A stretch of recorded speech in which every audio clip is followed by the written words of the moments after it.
Hi, everybody. This is Jill, And this is Caryn. and you're listening to Scream Girl Squad. Nicely done. We used the right sense.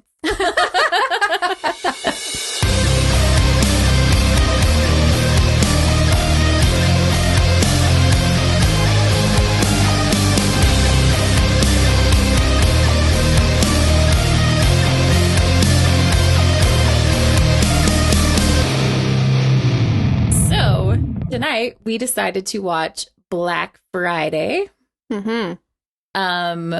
starring Devon Sawa and Bruce Campbell Yeah. and other people, but Right that's there. why we chose to watch this movie. Yeah, just those two names. And I was. That was it. That That's was all we good. needed. Yeah. Zombies, Devon Sawa, and Bruce Campbell. I'm in.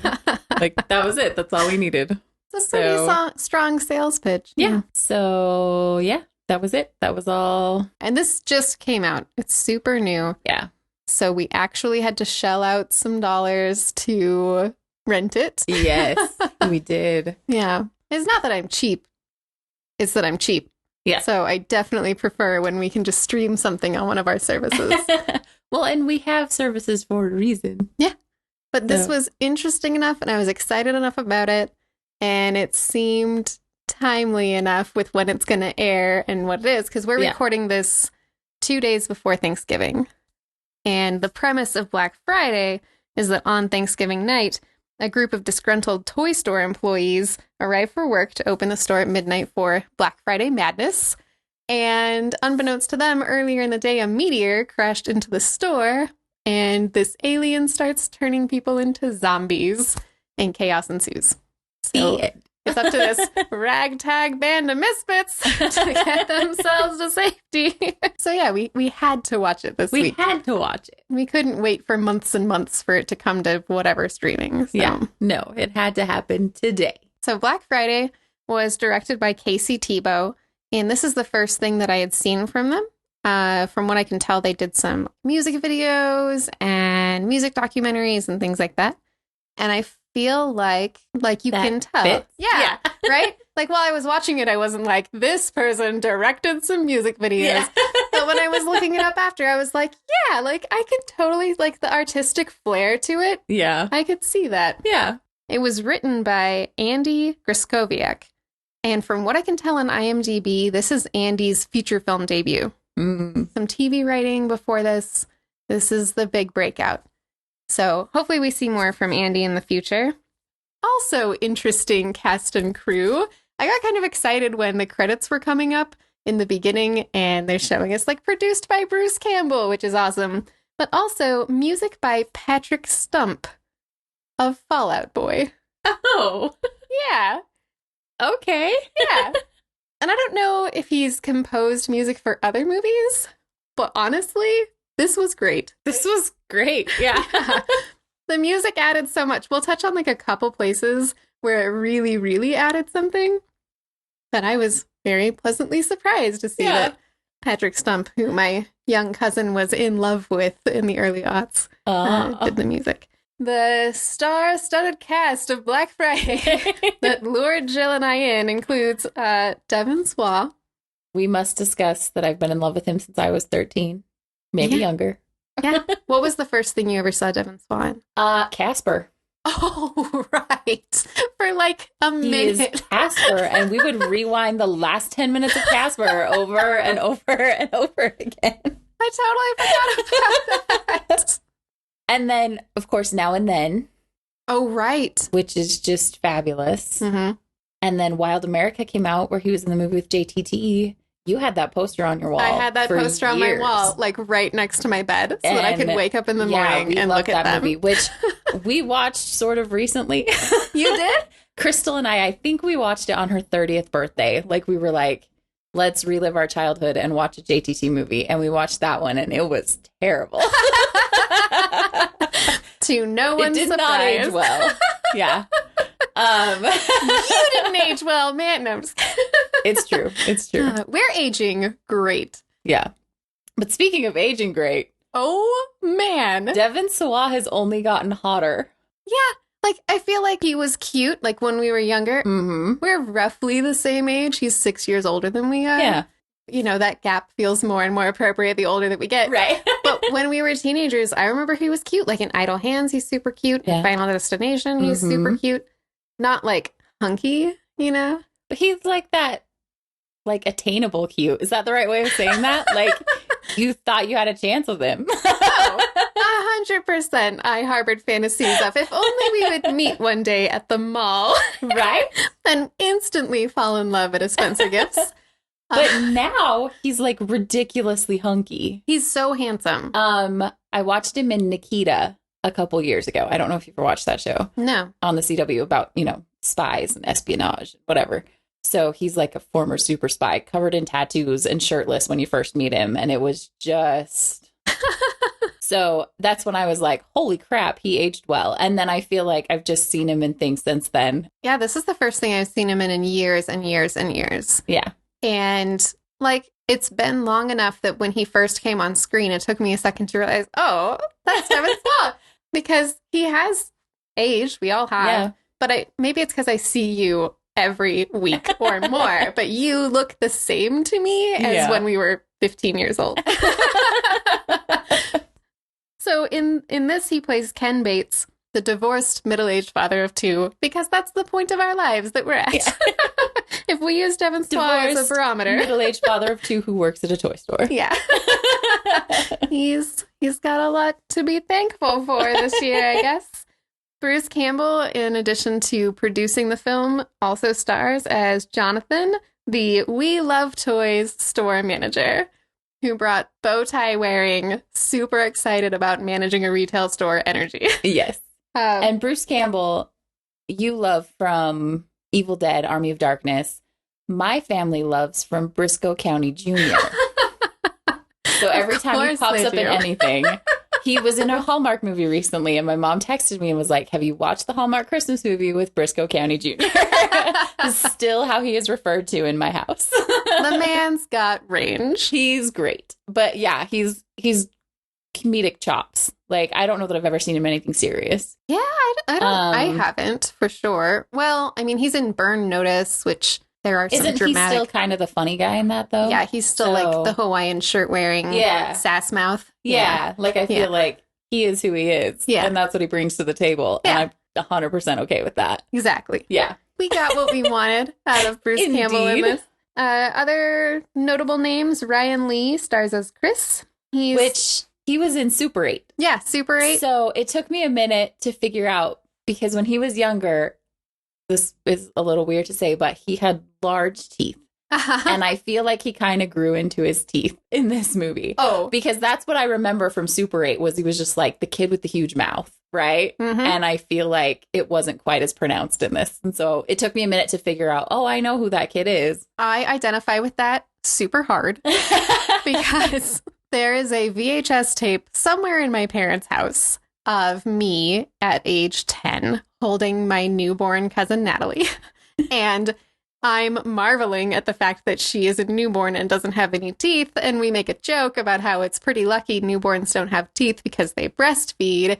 And I imitate a horse biting a frickin' carrot out of somebody's hand with my oversized chompers. And you've always said you had huge teeth, and that is never something I've thought about you. Because I grew into them. But like I knew you when you were 10 years old. Well, at any rate. It's different when you're pretending to be a horse, maybe. Maybe, I guess. But I don't think I have enormous teeth now. This guy did bring like a pretty cute, awkward energy to this role. He did. He did it very well. He was a very likable, nerdy guy. He was giving me kind of Owen from Dodgeball vibes. You remember that character? Okay. Yep. Yeah. A little bit. Yeah. I think it might have been the hair, but you just totally, as soon as he's on screen. Good old Justin Long. Oh, no. No. The tall, lanky guy. Yeah. Oh, no. Yeah. Yeah. Okay. Yep. But as soon as he stepped on screen, you're like, I'm rooting for you. Yes. Stephen Peck played Brian, the uptight assistant manager, and I think this might have been his big breakout role. Yeah, I didn't recognize him. Yeah, and he was great. He was fantastic. Yeah. Just, he totally played it. All I wanted from this movie was Superstore plus zombies, and I got it. And I felt like that Brian, the character, would have fit in like great with Superstore. Yes. He was totally Adina. Saving the most exciting people to bookend this cast list. And I can't decide which one I'm more excited about. So, Michael Jai White plays Archie, the warehouse lead kind of guy. He's like big and tough, and he does big tough guy things. He's Spawn, and he's been in about 200 other things since. But interesting. Yeah. Seeing him on screen, I'm like, I need to go back. I need to rewatch Spawn. It's been so long. There's a Spawn action figure on Kelly's desk. That's awesome. He was the best part of the movie. He was great. He was my favorite character. Yeah, he was pretty awesome. He had some great lines. And then last but certainly not least, Marnie, the cute cashier who's kind of Devon Sawa's sort of love interest. She's played by Ivana Baquero, my fellow Spaniard who played Ophelia in Pan's Labyrinth. Oh, she's all grown up now. I, trauma blocked that movie out of my mind, but that makes sense. Yeah. She's from Barcelona, and she, like, every once in a while, just because I was watching, because I knew who she was, I would, like, hear her accent slip in a little bit, but for the most part, but she's doing a I had no idea job. she was Spanish. Yeah. I would not have guessed that. So, very exciting cast. Yeah. I don't think I've been this excited about the cast of something in like a while. Like the last couple movies I've watched, I've been like, there was people in it. Like, whatever. Let's just talk about the movie. But strong performances all around. I agree. To quote The Bachelor, that being said, this is the most exciting episode ever. You won't believe what comes next. Spoilers coming right up.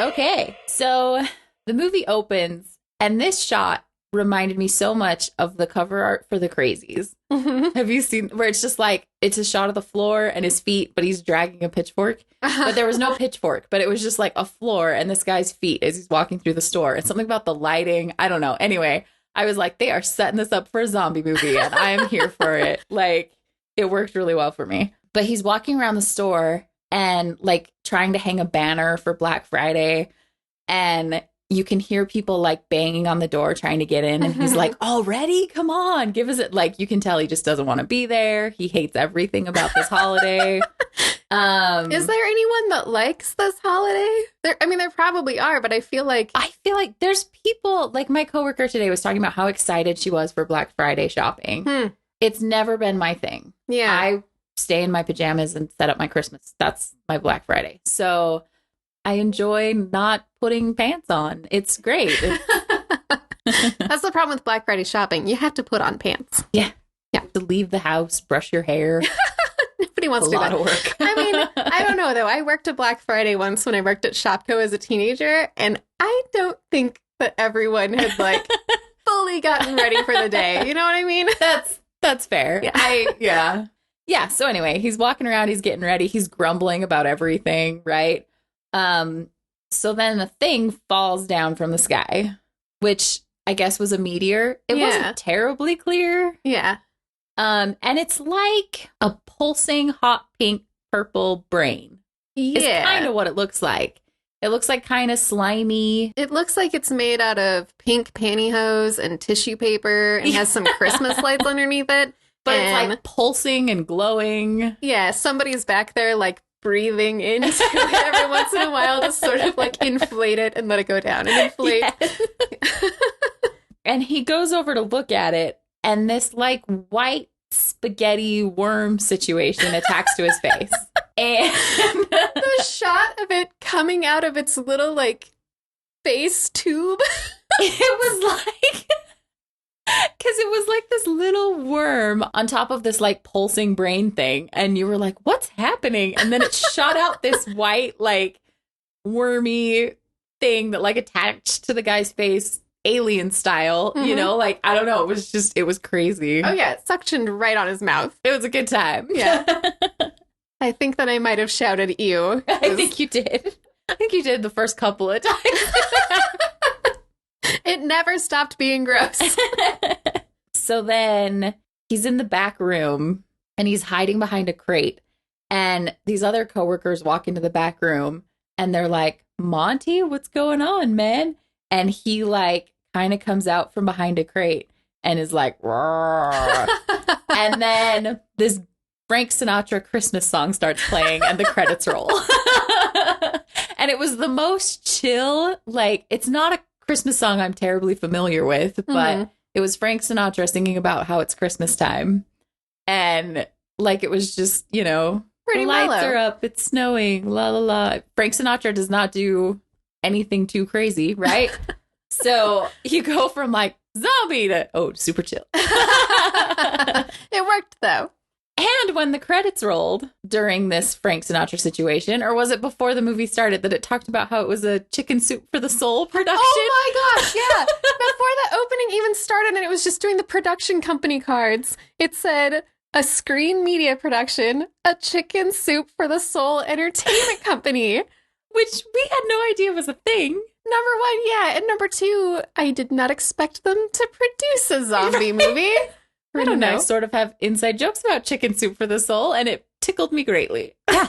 And I keep trying to submit cat stories to them, and they're not buying them. So if you're listening, Chicken Soup for the Soul, Come on. publish my cat stories. In retrospect, though, are horror movies not chicken soup for our souls, Jillian? Oh, it's true. It feeds my soul greatly. Indeed. So it all lines up together. It tracks. So yeah, Frank Sinatra sings to us. Chicken soup fills our soul. And then it cuts to Devon Sawa rolling up in a car with his kids. And he's like, okay, kids, time to go see your mom. And they're like, no, mom's house is boring. They don't want to go. And they hate the mom's boyfriend. Because he wears Axe body spray. Because he wears Axe body spray. And like, Devon Sawa's trying to be supportive. Like, it's fine. It's going to be great. And then he's like, no, I'm sorry. I know he sucks, but you got to go.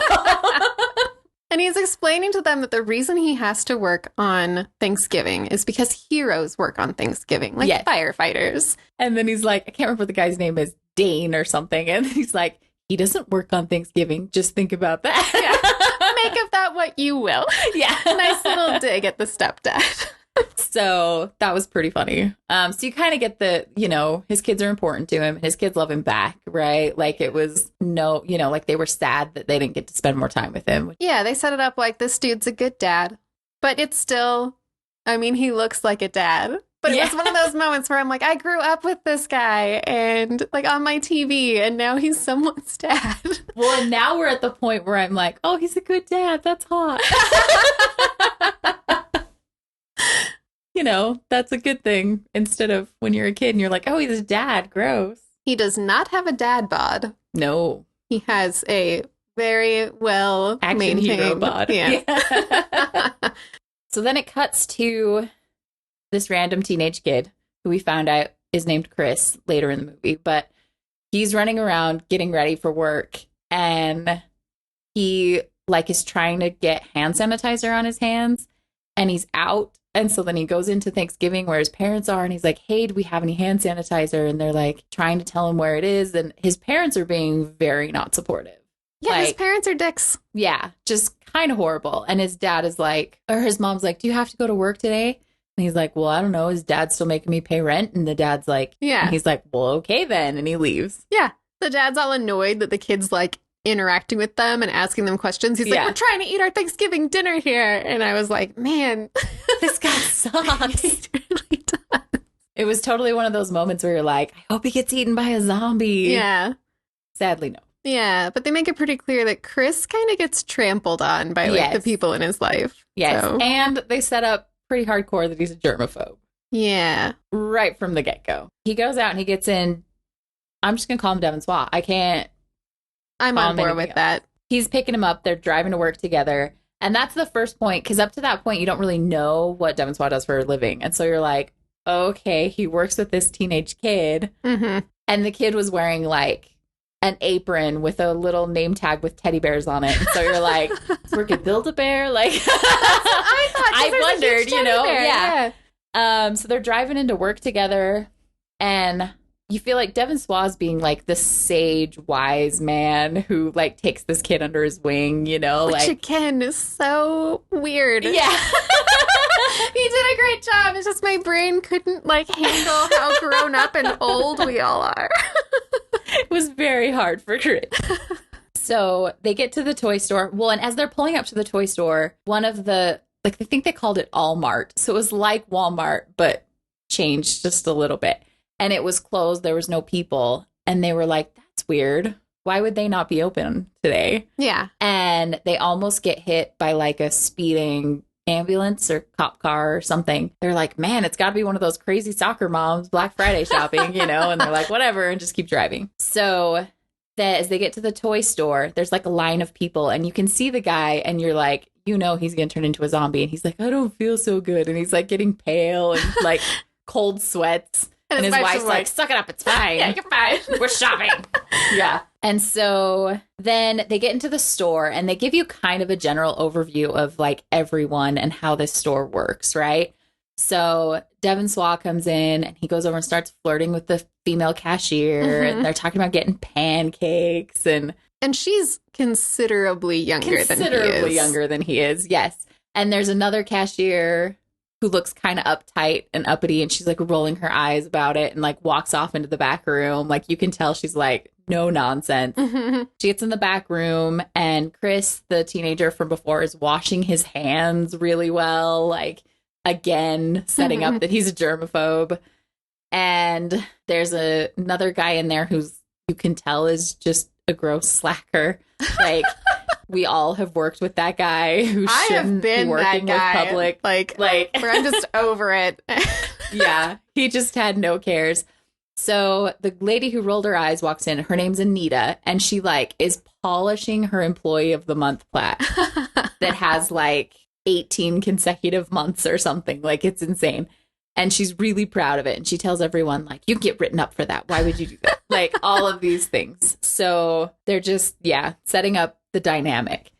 Brian, the assistant manager, comes out, and he's telling everybody, okay, you know how it goes. Let's pump everything up. Everything's going to be great.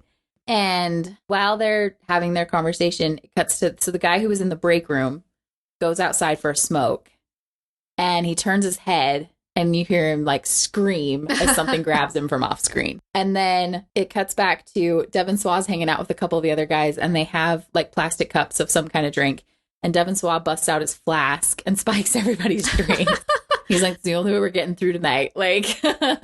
He's like that coworker who kind of makes everything a little bit lighter. Yes. Yeah. He clearly is the jokester, and they're all talking about he's we're all going to get our holiday bonuses. It's going to be great. And everybody's yeah, we got this. We're going to, and the assistant manager's kind of shady about it. Yeah, I got real Walt Griswold's about to get screwed out of his Christmas bonus vibes from Brian, the assistant manager. Yes. So then, and then the manager, Bruce Campbell, gets on and makes a big announcement about how customer's always right, and we need to have smiles on our faces and great customer service and push those sales and all that kind of stuff. And he also talks about how OSHA has made announcements that workers are most likely to get injured on Black Friday, so and no be crap. Careful. Yeah. And he's and corporate says you don't get paid breaks today. Okay, everybody, have a great day. And so he's your lives are in danger, and you don't get paid breaks. Bye. So they're really kicking up the morale and setting up, anyone who's worked retail. That's just, you get hosed. That's just it. Yeah, pretty much. You're the bottom of the barrel, and you get no appreciation. Yeah. So 100%. They played that really well. Yeah, if you've ever worked in a Shopko or a Kmart or whatever. Food service, it's all the same. Yeah. You're the birds at the bottom of that classic picture of the pyramid of birds. Yeah. And you're the one getting all the crap from the top. Exactly. My favorite thing about this scene, in addition to everyone immediately drinking after Bruce Campbell gives them the BS bad news, is he's talking to them about some toy that's got a defective battery problem, and it's a giant talking teddy bear named Dour Dennis. And all of his little teddy bear catchphrases are stuff like, oh, my back hurts. Things aren't going well for me at all. It is the funniest teddy bear that just pops up randomly. He's wearing a button-down shirt and a tie, and he just looks like a tired man. I'm not gonna lie. I kind of want one. It was amazing. It was the best part of the movie. No, I say that about a lot of things, but it was definitely a highlight of the film. Before they open the doors, the assistant manager says, Chris, you're going to be on registers. And he's like, but I'd rather be on the floor. Like, and he's like, no, you're on registers. I don't care. And they set up the dynamic of Chris is the grunt that doesn't get any respect and nobody cares. Yeah. Like just like at home, everyone steamrolls him. So they open the doors. Everybody comes in. It's madness. I love the scene of everybody's running around, like taking stuff out of each other's carts and like loading up on everything, like 5 PlayStation 4. I mean, like it was just insanity and it was amazing. True to life. True to life. Like a guy set down a box of something and then some guy ran past and took it from him and then he chased him down. Like it was just magical. So Chris is on a register and he's struggling hard. He doesn't know what he's doing, clearly. And then there's like something sticky on the keyboard. Oh my gosh. And the so whole gross. time, the old lady who's trying to check out is just like yelling at him and belittling him and being awful human being. She is using some not very nice language Yes. to talk to this kid. Stuff that I won't repeat because Jill's mom listens to the podcast. Yes, but it was not okay. And then Marnie's checking out. And she looks over and there's just this old man creepily staring her down. And she just looks like really uncomfortable and goes back to doing her job. But like it was a good 10 seconds of him just like staring at her like a creep. Yeah. Which, again, happens when you work register. It was kind of a fun shot, too, because it's her eye line of the creepy old man. And then I can't remember what, but something like draws her attention to the right. And then the camera whips back to the left and the old man is gone. Yeah, it was pretty great. So the assistant manager comes to Chris's register and shuts down his line. And he's like, what are you doing? I thought you wanted me on register. And she's like, somebody puked and you have to go clean it up. Yeah. And Joy. he's just like, why me? And you can just tell, of course, they get the germaphobe to clean up the vomit, right? And the grumpy old lady is like freaking out. And the assistant manager's like, head back to Santa's workshop and someone will be with you as soon as possible. And she's like, okay. Mm-hmm. And she goes back and she sits on this like Santa throne. And underneath the Santa throne is that pulsing zombie brain thing. Yeah. And you're like, uh-oh, the old lady's going to get eaten. I mean, there were a couple times in my notes that I really wrote, uh-oh. And womp womp. Womp womp. So this pile of vomit that they sent Chris to clean up was It is not horrifying. vomit. It is like guts. Okay. I'm pretty sure it was like intestines. And I don't know, maybe it was vomit, but it was... No, I'm with you. I don't think it was, because earlier in the movie, like before they let the people in, another coworker comes up to Devon Sawa and is like, bathroom, I need the bathroom. And something's clearly wrong with him. And it reminded me of Dreamcatcher. Did you watch that movie? Oh, yeah. I forgot that movie existed. It's so good. It's so worth rewatching. But there's that thing, right, where they get infested by the little alien things, and they call them the shit weasels. Yes. And they come out of their butts. I think that I watched that one too close to Cabin Fever, and I couldn't handle it. Oh my God, what an awful combination. But yes, that man who needed to go to the bathroom, I was like, oh, he's got the shit weasels. And then Chris rounds the corner to see this stuff on the floor, and I'm like, yep, 100% tracks. But it's like blood and goop and spaghetti. It looked like intestines, but it was probably spaghetti. So he's horrified. He's like dry heaving. And this zombie lady shows up and he crushes her with, is it a shelf? I can't remember what he crushes her with. I thought it was some type of like toy, but I could be wrong. I couldn't remember if it was a giant toy or a shelf. Anyway, he crushes this lady and his coworkers grab him and pull him in the back and like zip tie him to a chair and place him under citizen's arrest, basically. Like, they're like, why would you attack a customer? What's wrong with you? You're going to prison. We have to, like, it was this whole big deal. And he's like, which I thought was hilarious that it wasn't just like everybody jumps on board and they're like, oh, zombies, we have to kill them. It was like, what is wrong with you? You can't just kill people. Yeah, they definitely didn't know it was zombies at this point, for sure. Yes. Which I feel like I've never seen in a zombie movie before, where somebody kills a zombie and they're like, what are you doing? Why would you hurt that person? So I really liked that. So yeah, they've got him under citizen's arrest in the back room. So they're all gathered around and they're talking about like, what happened? What do? We call the police. We have to clear the customers out of the store. So they're like kicking all the customers out because they're like, our coworker just killed someone. We can't have people in the store. So they like are announcing the store's closed. Everybody get out. So the woman zombie comes through the door and they're all standing there. And there's a new guy who's been there like a week. And she immediately like spits in the new guy's face and attacks him. Oh, this is before they're in the back room. So then Devon Sawa hits her with a skateboard and grabs the new guy and they run in the back, or leaves the new guy there. He drags him back. So they drag back into the back of the store. And while this is happening, the other group is like, we have to call the police. And they get the voicemail and they're like, police have voicemail? And it made me laugh really hard because they can't get through to anyone at the police station. Devon Sawa comes back and he's like, some lady just attacked new guy and he's hurt, right? So new guy starts convulsing on the floor and like foaming at the mouth. Yeah. And he jumps up to attack Anita, who's the employee of the month lady. Yeah. And he bites her. And he's like a full zombie at this point. And so they're all like freaking out, like, what do we do? And the warehouse guy, whose name I can't remember. Oh, Archie. I called him warehouse guy the whole time because I don't think they say his name for quite a while. It's hard when they don't like say someone's name a bunch because I'm terrible with names. And so then I call them things like warehouse guy.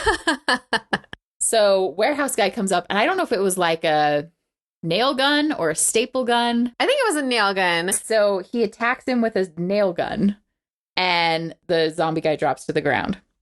And that's when you're like, okay, warehouse guy is amazing. We need to keep him around forever. He's going to save us all. Yeah. I'm pretty sure it was a staple gun because the impression I got is that like his horrible job is that he has to build these toys that people want and then take them out for them. That makes sense. But I guess that would be a better job than being a cashier when your keyboard is covered in alien goop and some old woman is like calling your name. Yes. So he comes out, totally nail guns the zombie, and is just standing there like, sup. Like, he's just very all over it. Hero save the day, which I love. Can we talk about how awesome and hilarious the zombie makeup was? Oh my gosh, it was magical. When new guy transforms into a zombie, it was so good. It was really good. And definitely played for comedic effect. Like, not intended to be scary. Yes. They're definitely silly zombies. Yeah. Yes. So they call another store, and the person they get on the phone is like, we're being attacked. Help us. Send help. Like, the zombies are, or they don't say zombies, but they're the like, shoppers. The shoppers are banding together and they're building something. Help us. What are they building? And they're all like, we can't help you. And then they look out into their store and they see that the zombies are building something too. They're taking supplies and going to the middle of the store, which is where the big pulsing pink brain is. So then the manager is like, well, how are we supposed to make our sales quotas? That's Bruce Campbell's chief concern, is we're supposed to be posting 6 figures this weekend. Yes. How are we supposed to meet our quotas? This is going to be terrible. And they're like, you're our manager. You're supposed to lead us. And he's like, I got nothing. I don't. Nope. Not happening. So the zombies have effectively taken over the store. They decide they're going to split up. Always a classic move. Yes. So Devon Sawa takes the women. He takes... You're damn right. Marnie is her name, right? And then there's like an older woman. The manager's like, I need to go with them, and decides to go with them. And then everyone else decides, hey, we're going to try and like cut off all the entrances to the store because the store is now full of people. And they're like, they had to come in the employee entrance. We have to close that off so no more come in. Yeah. So that's why they separate. And I think they're like, protect the women and children. So they take the women to the manager's office to lock them in. So Devon Sawa and the manager take the women into the manager's office. So the other group is warehouse guy and Chris and the assistant manager, Brian. And they are all armed with, so warehouse guy has his nail gun. Chris has a plastic bat, Like, you know, you practice like the plastic bat and plastic baseball. My brother had them growing up. So you practice Like a wiffle hitting, ball bat? but not wiffle ball. Like it's smaller. Like it looks like a baseball bat, but it's plastic. That's Interesting. it. Yeah. And then Brian, the assistant manager, had a foam bat. And that was it. And they were like, let's go. They should have grabbed skateboards. Hit people in the face with those trucks. It doesn't feel nice. And Swa already did it. Yeah, and it worked for him one time. Nope, they didn't do that. So while they're off trying to fight their way through the zombies, Devon Sawa and the manager decide to go to the bathroom. And Marnie's kind of annoyed. She's like, now? And he's like, yes, now. And so they go into the bathroom. Not going to call him his name either. While Bruce Campbell is going to the bathroom, Devon Sawa picks up a plunger and he's like pushing at the ceiling tiles. And Bruce Campbell's like, what are you doing? And he's like, I'm getting my stash. And he's like, what? That's against policy. And he's like, doesn't matter anymore. So he pushes up the one ceiling tile and a bottle of booze falls out and breaks all over the floor. Yeah, bummer. And he's like, curses was the one thing I wanted. So then he leans down to see the mess and sees feet in the bathroom stall. Mm-hmm. And dun, dun, dun. Yeah. So then it cuts to the other group. Warehouse guy closes the employee entrance door and has to hit a zombie with a fire extinguisher. Which is awesome. It's magical. He, Again, you're like, this is the hero. Yeah, Archie is a badass. Yes. Love him. He's amazing. And then it cuts back to Marnie and Rose are watching this footage.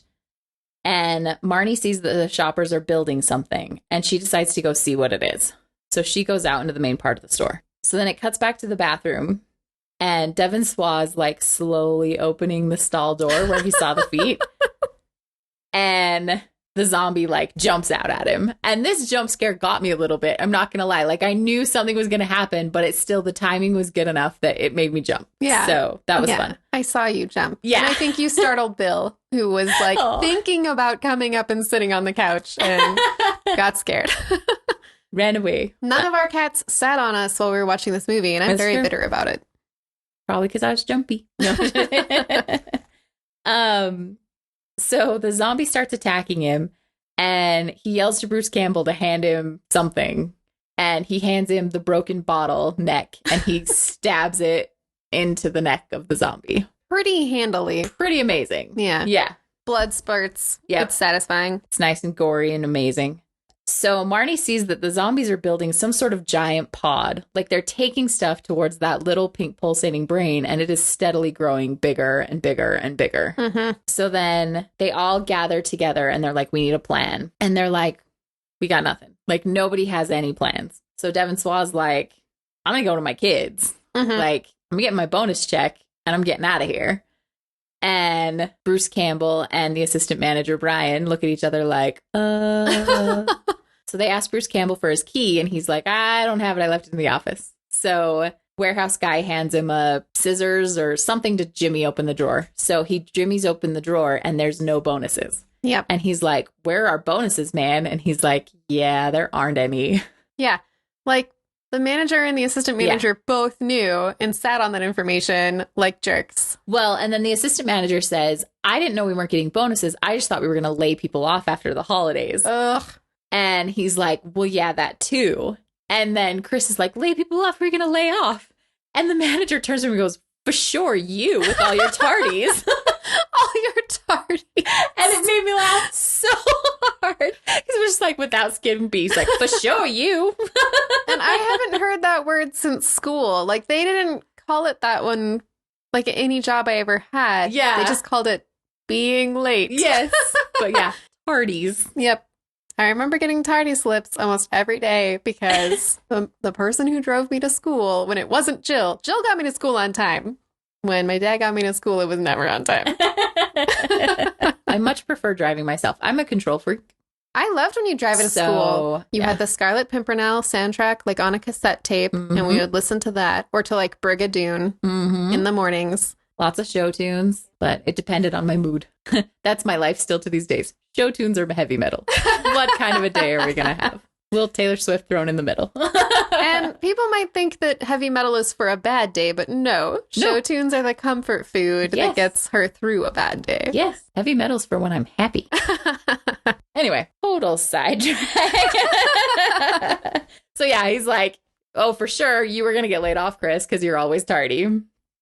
So when they talk about the layoffs, Marnie runs over and punches the manager in the face and says, I quit. Which, nice. It was amazing. I love that she punched him in the face, and it was fabulous. So about that time, they're like, oh my gosh, the cops are coming. We're saved. They can see this police car, the sirens, the lights. Instead, the police car rams into the front of the store and busts everything down. And because it's a zombie driving it. Of course. That or there's a bee in the car. Could have gone either way. Bees, save yourself.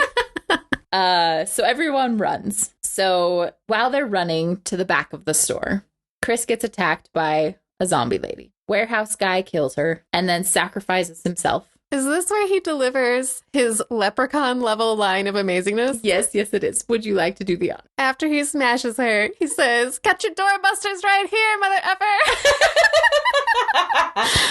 And it was great. Magical. I loved it so much. So magical. That's one of the great things about this movie is there were honestly so many things that made me like burst out laughing out loud. Yes. So many good one-liners and just ridiculousness that it was just a really good time. Yeah. So yeah, I've got your doorbusters right here. I think he gets bitten and that's why he sacrifices himself. Yeah. Then he's like, I'm gonna go down swinging. And he starts killing as many as he can until he gets killed himself. Yeah, he's a badass. And he takes down quite a bit. And he just cements himself as the badass of the movie. Like, and then after he dies, he makes a deal with the devil so that he can come back as Spawn and avenge everything. No, wait. Oh, wait. Other movie. So everyone else is barricading themselves in the back. Marnie beats a zombie to death that jumps out at them. It's the new guy. Oh, yeah. New guy comes back as a zombie. And Marnie just hits it over and over in the face with, I can't remember what she hits it with. Something. I don't know. She's hitting him with something until he dies, which is Bruce amazing. Campbell's like, they're never really dead, which made me laugh. Yes. And then he says, I don't think this night can get any worse. And the power goes out. So great. So then it shows them all sitting in the dark. And they found all the glowy toys that they could find. Like all those little light up lamps that are like animal shaped. Yeah. And they had like glow sticks all in a pile and like light up lightsaber looking things. Like it was really great. All the random glowy toys that they had assembled. It was pretty clever. Yes. And they're all playing a game of how long have you worked here and what sad thing made you come here in the first place? Yes. Like they talk about how the assistant manager's been there like 7 years, 5 years. I don't know. Anyway, Devon Sawa's been there like 10 years. Yeah. And he's says, like, I got laid off. I told my wife it was temporary. Here I am. Yeah. And you can tell like Marnie looks at him like, oh boy. She's not terribly impressed with his life situation. And she said she had been there 5 years or something. Mm-hmm. Poor Chris has been there for 2 years. Chris has been there for 2 years. And he gave this real sad speech about how he loved going to the toy store and always begged his parents to take him when he was a kid. And so he was so excited when he worked there. And he told his dad he got the job. And his dad was like, welcome to corporate hell. Yeah. And gave him this whole lecture about how he's just a cog in the machine and he's going to hate it and everything's going to suck. And congratulations. I feel like that's so relatable. Like you will see a job from the outside and it looks amazing and you want in. Like I always wanted to work at a startup that had that kind of Google vibe with the open concept and the cool furniture and all the free soda and all the free snacks. And when I finally worked at one, I realized they give you all that free crap because they are working your like bones into dust. Yeah. Like my job was so busy that like I'd have to get someone to stall the start of a meeting so I could go to the bathroom for like 30 seconds. And I was all caffeined up just to get through the day. So thank goodness they were giving me all those free Mountain Dews. And it was very disillusioning. Yes. So, yeah, they're all talking about how it's terrible. Marnie gets out a package of sliced turkey and they decide they're all going to share turkey. Yeah, for their little Thanksgiving dinner. And then Chris and Devon Sawa start fighting. I don't remember how it started. Yeah, I liked this because everything's all kind of hunky-dory, and then Marnie busts out the turkey, and suddenly they're having Thanksgiving dinner, and then all of a sudden there's a fight. Yeah. And it just felt like Thanksgiving. Yeah. Yeah, it felt complete. So yeah, I don't remember what started the fight, but they start fighting. They talk about how Devon Sawa wants to be the cool guy. Mm-hmm. And he likes working there because he feels like high school. Yeah. And he's the dude who like sits in the back of the room and cracks jokes and doesn't really want to be there, but shows up every day anyway, you know? But like he's a loser, basically, is how they say it. Like, yeah, they're basically like, hey, you're John Bender. Yes. So, yeah. Grow up and get a job. And then he says, like, to Marnie, he's like, well, we have like a thing. And she's like, we don't have a thing. It's like, we're not dating. We don't, like, we made out a couple times, but like, I don't know your kids. I've never been to your house. Like, I don't, you know. They've like literally never seen each other outside of the store. Yes. And he's like furious. He's just like, what the crap is this? Yeah. Like, and he's just mad. And so she's like, fine, you all think I'm a loser? I'm getting out of here. Bruce Campbell, I guess, is so like heartwarmed by this Thanksgiving dinner thing that he's like, I'm going to be brave and go out there. And I'm going to save everybody, and I'm going to distract the zombies so that you can all escape. And on his way to go to the door, he gets attacked by the new guy zombie who is still not dead. Right. And of course, Devon Sawa, because, you know, he's the cool guy or whatever, because he's Devon Sawa, he rushes in to help save him, and he fights the new guy zombie back. But then when he looks down at his arm, he's been bitten. So he has to stay behind while everyone else runs to safety in where they unload the box trucks. Yeah, so they decide if they can get into the box truck because it backs right up to the building. So the zombies wouldn't be able, like if they open that loading door, the zombies won't be able to get in because the box truck is backed up to it. And they're like, I saw the truck guy earlier. He's the guy from the very beginning who went out for a smoke and got attacked. And they were like, he told me he left his keys in the truck. So if we can get from the back of the truck to the front of the truck, we can drive away. Mm-hmm. We'll go to safety. So that's what they decide they're going to do. And so what they're off doing that, Devon Sawa randomly puts on roller skates. Yeah. There's literally no reason. Just he's going to die. He might as well die in style. He might as well die in roller skates. Yeah. Like he's kind of at that place where like, whatever, I'm going to live it up until my last moments, right? And he's just chilling with Dour Dennis, the sad bear. Yes, which is amazing. Who's saying stuff about having migraines. Yes. So the others get to the truck. Chris gets in the front of the truck and can't figure out how to drive it. He's pushing all these buttons. It's making all these weird noises. He can't figure out how to drive the truck. He blames his dad for not letting him take shop class. Something. He's just screaming all kinds of stuff. So he climbs back in the back of the truck and he's like, we're not going anywhere. This is a terrible plan, basically. And all the zombies like come after him and start attacking the truck.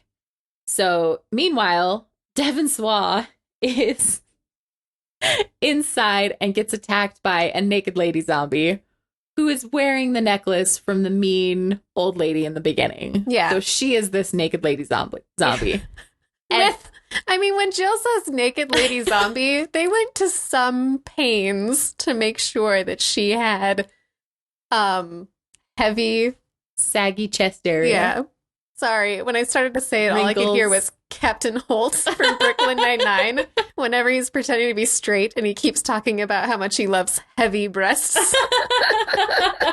Oh, that's awesome. So, yes. And the old lady, she's not it's not realistically naked. She's clearly wearing a big plastic shell of zombie flesh, but it's amazing. So, she's having a chase scene with Devon Sawa on his roller skates, and this scene was so she's making good. Predator noises. Yes.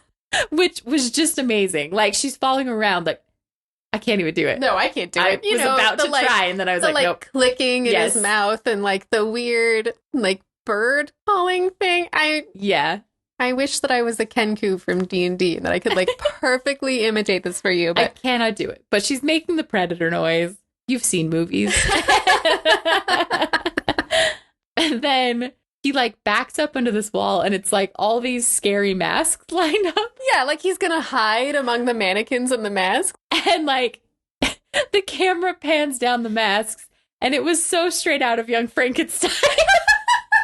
Where it pans down the masks and then there's the zombie lady head. And she's like, rah! And I just couldn't think of anything but I ain't got nobody. So it was magical and made me very happy. So then she starts chasing him again. Devon Sawa was hanging out with that talking bear, right? Yeah. That malfunctions. So it malfunctions so bad it starts sparking. So he throws it into a pile of boxes and it starts a small fire. The other group manages to get on the roof. They don't really show how they got on the roof. I might have still been laughing about the whole like The whole lion head zombie thing. heads. Yeah. Yeah, they didn't really show how they got on the roof other than Bruce Campbell says, I know this store like the back of my hand. We don't need to see because it's full of smoke. Right. But From like the bear Devon fire. Sawa wasn't having a problem seeing, so that was a little confusing. And they had to walk like right past him, I would think. But maybe it was that whole they can't see situation. Yeah, I don't know. I Anyway, don't so know. they're on the roof. The fire is spreading. The zombie pod is growing so much it's coming out of the ceiling. Zombies are coming up through the hatch to get on the roof. Bruce Campbell goes on a rant about working retail. And he's like, I'm the manager. They tell you in all the training manuals to treat your employees like family. And dang it, you're my family. And he's like, I'm going to protect my kids or whatever. He's like, you're all my kids. I'm going to protect my family. And he opens the hatch and jumps down into the zombies. It was kind of weird to me because he'd been being like A total chicken about everything. So yeah, it kind of came out of nowhere, but it was funny. And it, like the whole rant about, I'm the manager and you're my, I'm in charge of you. And I loved how he's like, my face hurts from fake smiling all the time. And my ears hurt from listening to Air Supply over and over. Yes. This huge rant about how awful working retail is. Yeah. But he had to save them all. And so he jumps into the hat. He sacrifices himself. Yes. And earlier, I think before he gets attacked, Devon Sawa somehow, and help me understand this, he somehow figures out that it wasn't a zombie that bit him because he holds up what looks like an ear to his arm. It was his skin. Oh. So the person had taken a chunk out of his skin and spat it back out. So that's how he knew it wasn't a zombie. Oh, because the zombie would have eaten it. Yes. Okay. Yes. So Devon Sawa and us as the audience are aware that he was not, in fact, bitten by a zombie. Yes. And I think he even knew somehow that it was Brian. Because Yes. he's like, Brian. He's like, damn it, Brian. Yeah. Yeah. And then after Bruce Campbell sacrifices himself, out of the blue, Brian's just like, I'm the one that bit Ken. Yeah. Not prompted at all. He just has to get it off of his chest. Yes. So he's like, I bit him. It was me. He's like, I did it to save all of you. You were all talking about how he's a drunk creep. That's what he called him. He's a drunk creep. And I did you all a favor. He thought he was a hero. He is no hero. I had to get us away from him. He was going to get us all killed. Spiteful. Like a life and death situation. Yeah. And you bite someone to get them to stay behind. Because he wanted to leave and get out. And this guy was like, nope, that's scary. I don't trust him. I don't want to go with him. So I'm going to make him think he got bit by zombies. Yep. They're all like, what is wrong with you? So while that's happening, Devon Sawa finds his phone and finds out his kids are safe and in like a safe house. Yeah. There's safe zones or whatever. We're in a safe zone. So he knows, hey, if we can get out of here, we can get to the safe zone. And then he's fighting the old lady zombie and she gets to the pod and like is melting into the pod. And he like kicks her with his roller skate into the pod so that he can get away. And she gets like absorbed. That had happened a few other times where like zombies would go up to the pod and get absorbed into it. So it was like this giant pod was all of these zombies like melting together. Yeah. And then that's why it was getting bigger. They were all like becoming this huge, giant, pulsing purple brain pod thing. Yeah, it was like the no-face monster in Spirited Away. Like the more people that he ate, the bigger he got. Yes. So the ones on the roof decide, okay, we have to jump into the dumpster down there. And so while they're talking about it, Brian and Marnie have already jumped and they're like, why is it wet in here? And they're like, not really selling that the dumpster's a great place to be. And Chris is like, I can't do it. I can't do it. I love that. I feel like dumpster garbage is 100% always wet. I can't, every time, like in a movie, people dumpster dive or whatever, I can't handle it. Because I think about how gross, like, garbage is that I throw in my dumpster. I can't even imagine, like, climbing in there with that. I just, nope. So, yeah, they're like, gross. Why is it wet? What's happening? And he's like, I can't do it. I can't do it. And then, like, launches off the roof. And it kind of looked like he got pushed, but then nothing ever came of that. So, well, I think, like, the big pod thingy, like, pushed up through the roof and it shook it. And that pushed him down. Yeah. Okay. Because I couldn't figure out, like, how it looked like he got pushed, but then there was nothing. Like, I expected Devon Sawa to be like, we're going, and jump after him, and then he didn't. And so, okay, so the pod breaks through the ceiling and pushes him off into the dumpster. I kept expecting Devon Sawa to appear all through that roof scene. Yeah, like, the whole time. Yeah, when Bruce Campbell is, like, smashing people's hands as they're, like, trying to get up through the thing, I was like, no, don't smash those hands, it's Devon Sawa. Yeah, nope, none of it. So they all get into the garbage, and they decide that they're going to leave Brian in the garbage. Because he bit Devon Sawa. And I don't understand this part because they all get out of the garbage and they're like, no, you can't come with us. And he just stays in the garbage can. And, like, yells at them. He's like, you can't leave me here. And they're like, well, we are. Bye. And they just walk off. Yeah. And it's like, no one left it. Like, he just didn't follow him. Yeah. Jill was yelling at the television, like, just get up on your own. My mom's favorite song from the Wedding Singer musical is called Get Out of the Dumpster.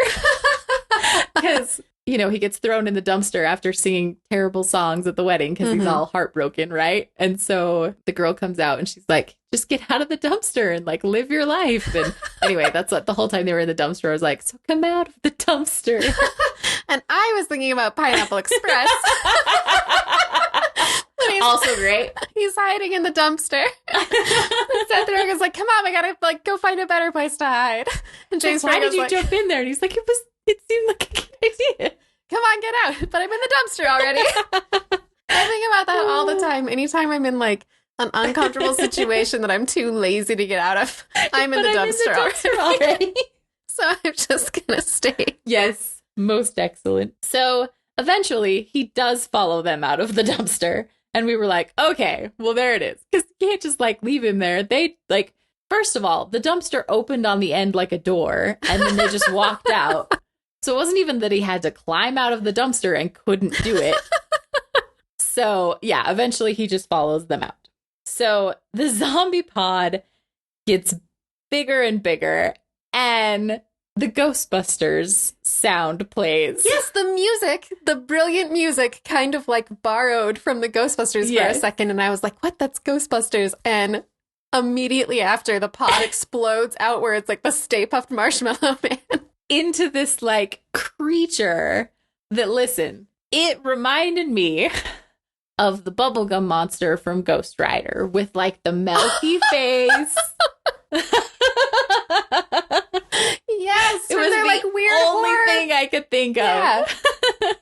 That's what it looked like to me. And it had, like, two heads. Yes. And one of the heads was kind of, like, avian with, like, a sort of beak.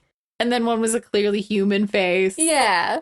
It was very strange. Yeah. And kind of Godzilla-y also with, like, the little arms and I don't know. Anyway. But pretty awesome. Pretty awesome. So it's up there. It's being all menacing. Brian's like, hey, I have to make up for that whole biting Devon Sawa thing.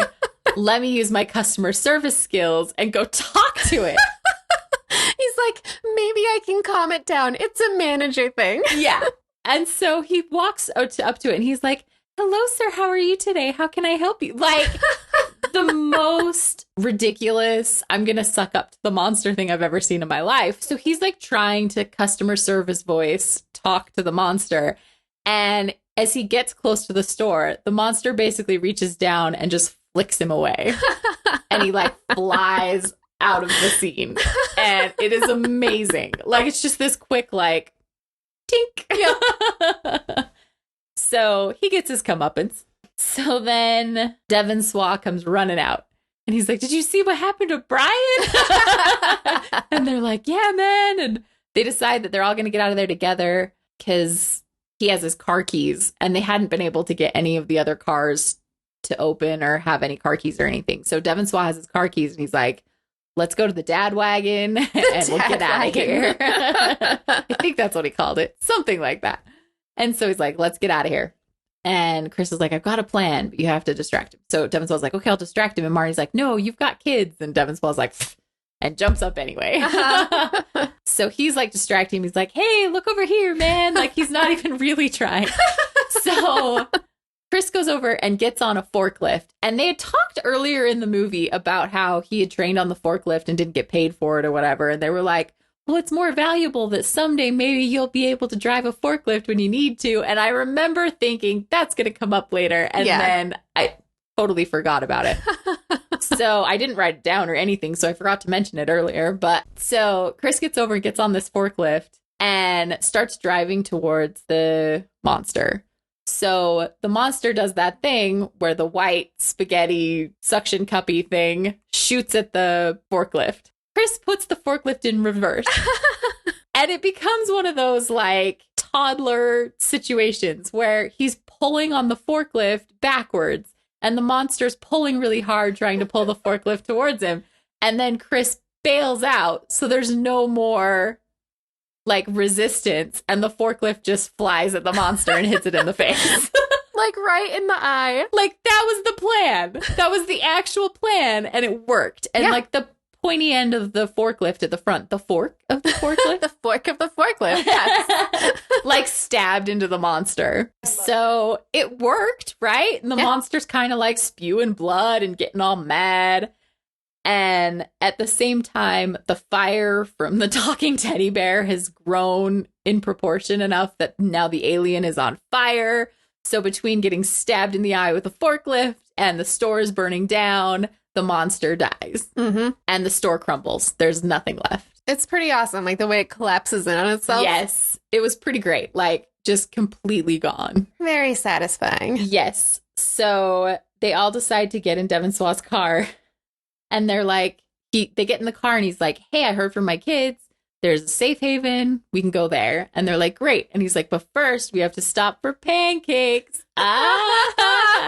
Like he had told the girl in the beginning of the movie he was going to take her out for pancake. And it was just the most ridiculous. So then they start driving away and there's like other monsters in the distance. Yeah. Tons and tons of them. Tons and tons of them. And they just drive away. And it was honestly magical. Yeah. Well, and the scene at the end was very Godzilla-esque to me. Like the monsters were like, and like in the flames distance were coming up. Yeah. It was pretty rad. I liked it. Yeah. So and then it ended on like this kind of goofy note. And that was it. Yeah. That was Black Friday. That was Black Friday. So as always, Jill and I are going to be rating this movie on two separate scales. The first, the fun factor, how much we enjoyed watching it. And we're going to use a scale of 1 to 5 based on something that we enjoyed while watching the movie. Then we'll rate it on the fright factor. Same deal, scale of 1 to 5, something that was scary in the movie.